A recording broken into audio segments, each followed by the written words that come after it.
A little closer view.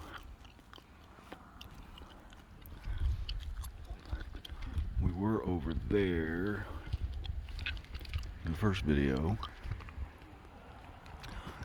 And then this one we're getting closer to the caldera that's got the live lava down in it. See all the steam vents coming up. Zoom in on one right there.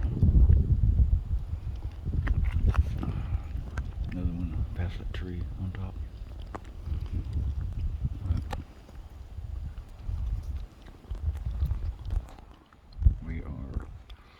We're gonna walk 300 yards up the trail and look down in and see the fresh lava.